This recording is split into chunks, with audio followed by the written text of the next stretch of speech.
In this lecture, we are going to revise probability and statistics.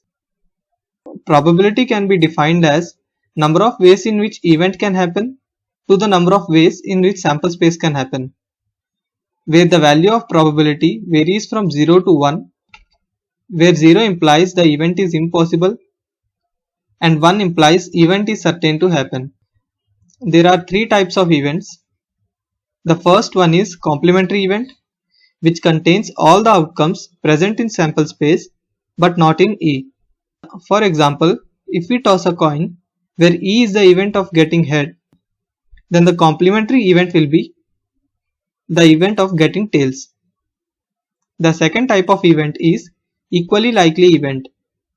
Now if we toss a coin, the probability of getting heads is equal to probability of getting tails.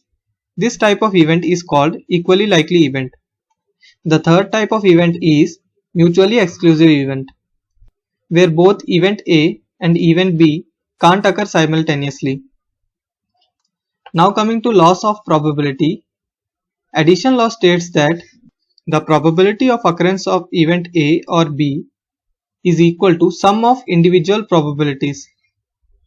And the second one, multiplication law, states that the probability of getting event A and B is equal to product of individual probabilities. Now coming to rules of probability, which are going to be helpful in solving questions. The first rule, inclusion-exclusion principle, states that the probability of A union B is equal to probability of A plus probability of B minus probability of A intersection B. The second rule is conditional probability. It states that the probability of occurrence of activity A after B is equal to probability of A intersection B divided by probability of B. Similarly, the probability of occurrence of B after A is equal to probability of A intersection B divided by probability of A. The third rule states that the probability of occurrence of event E is equal to 1 minus probability of occurrence of complementary event. The fourth rule, joint probability, states that the probability of occurrence of A and B is equal to the probability of A multiplied by probability of B after A had already occurred, or we can say probability of B multiplied by probability of A after B had already occurred.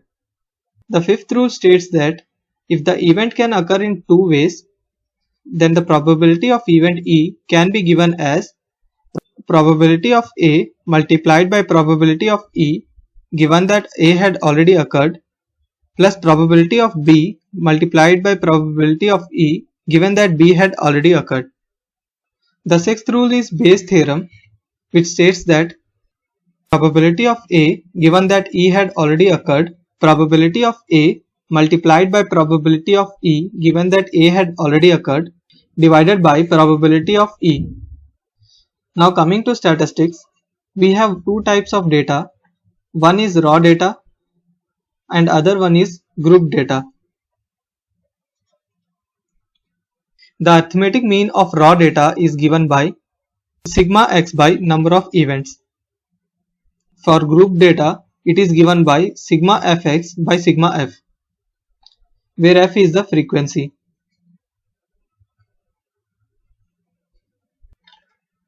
To find the median for raw data, if the number of elements is odd, then the median is n plus 1 by 2 value. If the number of elements is even, then the median is average of n by 2 value and the n by 2 plus 1 value.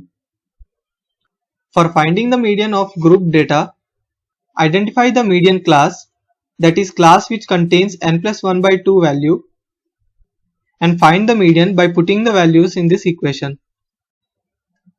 Now let us learn to find the mode of data. The mode of raw data is the observation which repeats itself maximum number of times. For group data, first find out the class which has maximum frequency. This class is known as modal class, and substitute the values in this equation to get the mode of data. Next, to find out the standard deviation, we have a formula root over 1 by n multiplied by summation of xi minus x bar whole square. And to find out the variance, we need to take the square of standard deviation.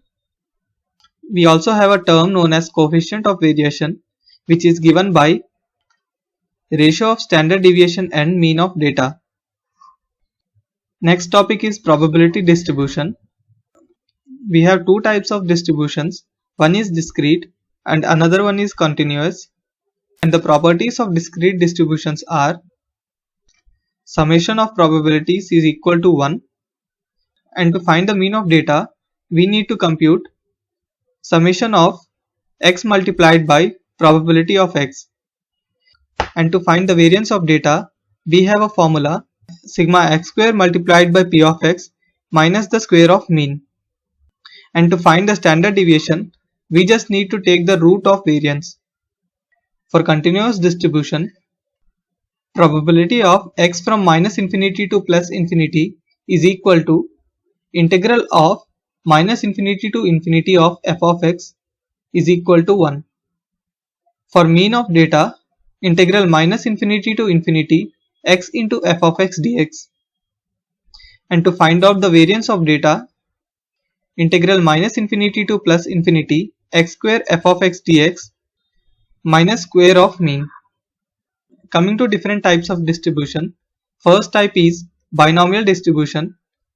The probability of r successes out of n trials is given by NCR multiplied by p to the power of r multiplied by q to the power of r minus 1, where p is number of successes and q is number of failures, and the mean is given by np and the variance is given by npq. Now the next one is Poisson distribution, which is probability of r successes out of n trials is given by e to the power of minus lambda multiplied by lambda to the power of r divided by r factorial. Here both mean and variance are given by lambda. The next one is normal distribution, which is given by f of z is equal to 1 by root 2 pi multiplied by e to the power of minus z square by 2, where z is equal to x minus x bar by sigma. For numericals, remember the probability that z is between minus 1 to 1 is equal to 0.6826, and the probability that z is between minus 2 to 2 is equal to 0.9544, and the last one that z is between minus 3 to 3 is equal to 0.9973. The last distribution is uniform distribution. Here f of x is equal to 1 by b minus a, and the mean is given by b plus a by 2, and the variance is given by b minus a whole square divided by 12.